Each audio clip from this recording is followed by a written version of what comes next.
ating topic for today.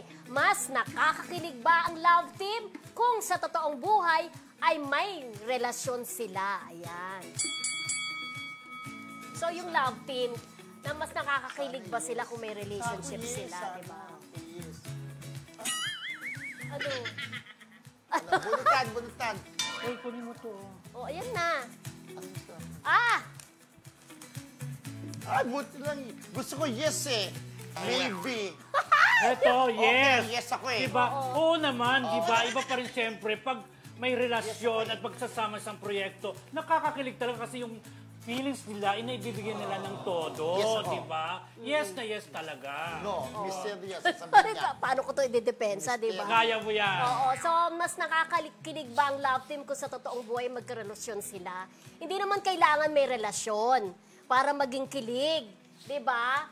Kumbaga, bilang artista, madadala na nila yung kilig dahil magagaling silang aktor. Ganun yun. Tama ba ako? Oo, pero iba pa rin talaga pag magkakarelasyon kasi walang ilangan eh. Kaya nilang ibigay yung todo ang gusto nila.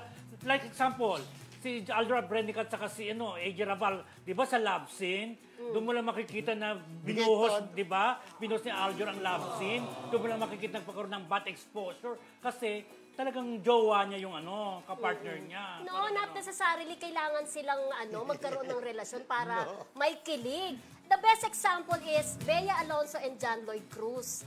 Never silang nagkaroon ng relationship, pero tuwing may pelikula sila, blockbuster, dahil sobra naman talagang kilig ang pinapakita nila pag meron silang pelikula. Ganon sila kahusay magdala. Kaya kinikilig ang viewers. Pero bihirang-bihira ngayong ganon, yung John Lloyd, Bea, parang ganon, di ba? Iba pa, tingnan mo ang Katniel.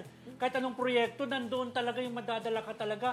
Nakita mo ang Sharon Gabi, di ba? Kasi nagkarelasyon, naging magjowa, kaya nandoon yung kilig, hinahanap pa rin ng mga fans, di ba? Pero yung hindi magka-love team, hindi nga matibay ang pundasyon eh.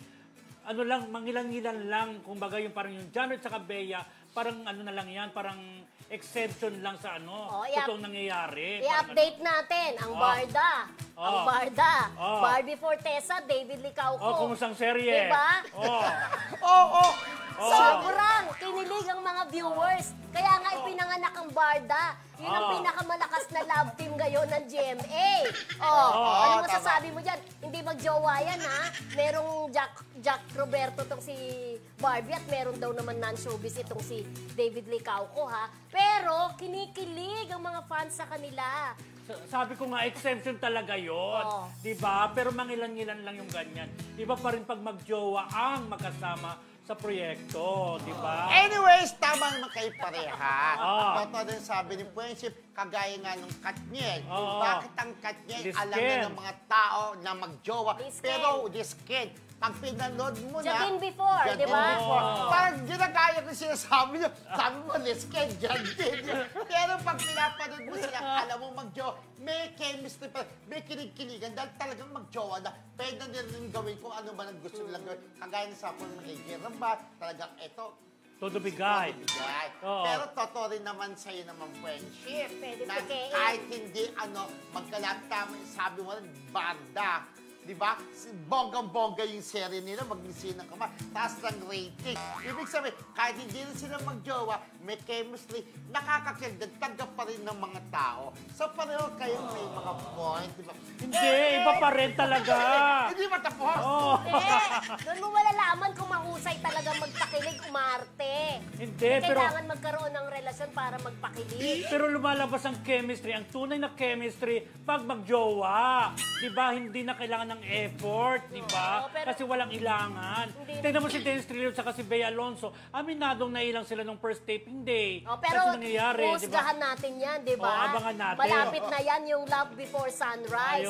Kasi tinanong din sila kung ano ang magiging expectation nila sa kanilang series, knowing na yung mga pribado nilang buhay, taken na nga sila. Pero nakita naman natin ang trailer, di ba? May kilig. Pero sinasabi ko nga, mangilan-ngilan yung ganyan talaga, di ba? Suntok sa buwan.